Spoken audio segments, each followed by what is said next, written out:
au jeu. Salut, c'est François de L'Île au jeu. On vous présente les derniers jeux qu'on a essayés. On commence avec Red Rising. C'est un jeu par Jamie Stegmaier, même auteur qui nous a présenté Viticulture ou Site.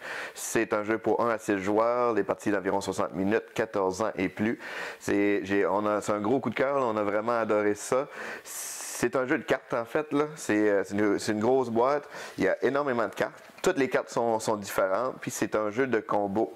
Ce que j'ai apprécié du jeu, c'est que c'est assez simple et concis dans le sens que à la fin de la partie, c'est vraiment les cartes qui vont nous rester dans les mains, les cartes qui ressemblent à ça. C'est ces cartes-là qui vont compter pour nos points et il y a plusieurs combos différents qui vont essayer de s'agencer avec les cartes qui sont dans notre main. Fait que tout le long de la partie, tout ce qu'on fait, c'est qu'on va déployer une carte. Fait que déployer, c'est que je prends une carte qui m'intéresse moins, je vais la placer dans un des 4 lieux. Ça me permet d'activer l'action de déploiement qui est ici. Les actions, ça permet d'échanger des cartes, ça permet d'avancer certaines pistes, etc. Et ensuite, je peux reprendre une carte en main d'un autre lieu. Fait que si je prends une carte sur Mars, comme mettons, je décide de reprendre celle-là en main, mais je vais faire le pouvoir du lieu. Comme dans ce cas-ci, Mars me permet de gagner un petit cristaux d'hélium. Donc, c'est aussi simple que ça. Il y a 3 pistes en fait qui nous permettent de faire des points. Aussi, c'est comme Jupiter nous permet d'avancer sur cette piste-là. Plus qu'on avance, plus qu'on a de points. Mars, comme qu'on a vu, ça nous permet de gagner des jetons d'hélium. Quand on vient jouer à l'Institut, ça nous permet de rajouter un cube de notre couleur pour notre influence ici. À la fin de la partie, la personne qui a le plus de cubes d'influence va avoir 4 points par cube. La deuxième personne va avoir 2 points par cube, ainsi de suite. Et j'ai sauté par-dessus Luna. Luna, elle, permet d'activer notre pouvoir personnel. Chaque joueur va avoir un petit pouvoir asymétrique, qui est dans ce cas ici, moi, je joue par rapport à Mars. Donc, ça me donnerait des jetons hélium. Donc, c'est vraiment simple comme ça, mais c'est super engageant. J'ai vraiment... les cartes sont tellement différentes, il faut essayer de se trouver une stratégie. Puis comme par exemple, moi j'avais une carte qui j'avais besoin de trouver un certain personnage. Et moi je m'étais donné ça comme objectif en commençant. Et tout le long de la partie, je voyais la partie avancer, mais le personnage n'apparaissait pas. Donc j'ai dû décider de changer de stratégie. Donc j'ai défaussé mes cartes, j'ai repris d'autres cartes, j'ai réussi à me refaire une main de combo qui était super intéressante. Puis j'ai quand même gagné la partie. Mais il faut être ouvert, il faut voir toutes les possibilités. C'est assez impressionnant. Là. Donc c'est très simple à prendre en main, ça prend pas de place, mais c'est très engageant. J'ai vraiment un gros coup de cœur pour Red Rising. C'est pas une nouveauté, la plupart des jeux que je vous présente sont souvent des nouveautés, mais celui-ci, c'est un jeu qui ça fait déjà quelques années qu'il est sorti, mais ça fait longtemps qu'on n'y avait pas joué, puis les enfants chez nous avaient bien hâte de refaire une partie. C'est un jeu, c'est 13 indices, c'est un jeu pour 8 ans et plus, de 2 à 6 joueurs, puis les parties d'environ 30 minutes. C'est un jeu de déduction, puis un peu à la Clou, dans le sens qu'il faut trouver un suspect dans une pièce avec une arme. La mécanique est vraiment le fun, c'est pas un jeu de hasard, c'est vraiment un jeu de déduction pure. Donc, on a chacun un petit paravent avec une petite feuille qu'on peut prendre des notes pour éliminer certaines cartes. Sur notre paravent, c'est la réponse qu'on a. Fait que chaque joueur a sa série à trouver. Comme, mettons, pour ce joueur-ci, il doit trouver la gouvernante dans le marché avec le coupe-papier. Sauf que tous les joueurs voient ces cartes, mais lui, il les voit pas, mais il voit les cartes de tous les autres joueurs. Comme ici, moi j'aurais ces cartes comme ça. Donc, par élimination, parce que toutes les cartes sont différentes, toutes les cartes que tu vois, on peut les éliminer en les cochant comme ça. Et à notre tour, mais on a des petits jetons là. Puis il faut poser des questions à un joueur de notre choix. Donc, les questions qu'on peut demander, ça va être combien de cartes rouges tu vois.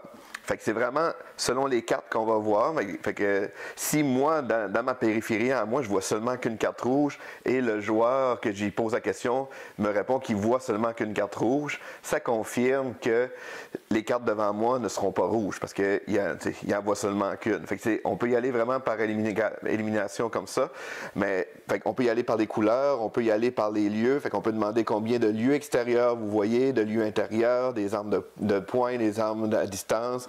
ainsi de suite. Fait que c'est vraiment par élimination que ça va, que le jeu se déroule. Puis c'est vraiment le fun. Moi, c'est un gros coup de cœur. C'est simple, c'est très simple à jouer.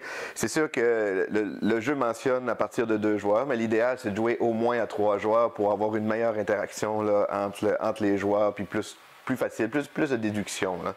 Donc, c'est 13 indices. On enchaîne ensuite avec Les Ruines perdues de Narak. C'est un jeu qui a fait énormément parler de lui parce qu'il est pour ses mécaniques un peu originales. C'est un jeu de deck building mélangé avec la gestion de ressources et placement d'ouvriers. C'est un jeu pour 1 à 4 joueurs, des parties d'environ 30 minutes par joueur. C'est dans la collection Yellow Expert, mais c'est pas si expert que ça. C'est juste quand même un jeu assez élaboré.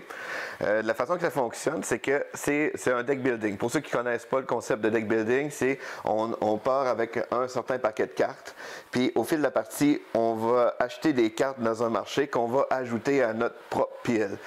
Puis on joue toujours avec nos propres cartes. Fait qu'il y a une certaine part de hasard par rapport aux cartes qu'on pioche, mais c'est nous qui construisons notre paquet en fonction des types d'actions qui nous intéressent par rapport à notre stratégie. C'est une mécanique qui est appliquée dans beaucoup de jeux que nous, on adore particulièrement. Ici, il y a des petites façons originales, en fait, parce que la majorité des deck building, on va avoir nos cartes. Au début de la manche, on aurait nos 5 cartes et on les mettrait toutes face visible et on ferait chaque action de chaque carte. Dans ce cas-ci, c'est pas ça. C'est, en fait, au début de la manche, on va avoir nos cartes et à tour de rôle, on fait une action à la fois. Les actions, ça peut être d'aller prendre un ouvrier, aller le déplacer dans un certain lieu. Je vais revenir avec les descriptions de lieux. Ou utiliser des cartes qui ont des actions spéciales, comme mettons comme celle-là par exemple. Je pourrais jouer ma carte pour faire son action. Les cartes ont aussi des ressources qu'on peut servir pour réaliser certaines actions. Donc, si, par exemple, je voudrais aller sur ce lieu-là, bien, ça me prend absolument une botte. Donc, je peux mettre mon jeton ici. Je pourrais défausser cette carte-là comme une ressource pour avoir ma botte. Et je gagnerais les 2 boussoles. Donc, c'est quand même assez simple. Mais là, mon action est terminée. Je garde mes cartes dans mes mains. Les autres joueurs vont faire leur action. Quand c'est rendu à mon tour, je peux faire une action supplémentaire. Je peux aller dévoiler un lieu. Donc, je pourrais prendre mon action. C'est toujours un peu le même principe. Ici, si je veux venir jouer ici, je dois payer les 3 boussoles qui sont là. Fait que soit que je les ai en jetons qu'on gagne au cours de la partie, là, ces jetons ici, je pourrais les défausser, ou si j'ai des cartes qui en ont, je pourrais aussi les défausser, ou faire un mélange des deux. Si je pourrais décider de défausser ma carte, défausser 2 jetons, et fait que j'ai payé mon lieu pour y aller, mais j'ai besoin d'un certain véhicule pour quand même me rendre à ce lieu-là. Donc, je dois avoir la carte avec le véhicule. Donc, au lieu de la défausser pour l'or, je la défausse pour le véhicule qui est ici, et je peux aller sur ce lieu-là. Quand que je vais sur le lieu, c'est une des mécaniques assez principales du jeu. On va dévoiler un nouveau lieu. Fait que dans ce cas-ci, je vais dans ce type de lieu-là. Je gagne le jeton que je vais pouvoir mettre sur mon plateau. Je vais découvrir ce nouveau lieu-là qui me donne les ressources qui sont inscrites ici. Donc, j'aurai une flèche. J'aurai le droit à une carte supplémentaire. Et vu que c'est un nouveau lieu, il y a des gardiens qui apparaissent aussi. Donc, je dévoile un gardien qui vient ici, comme ça.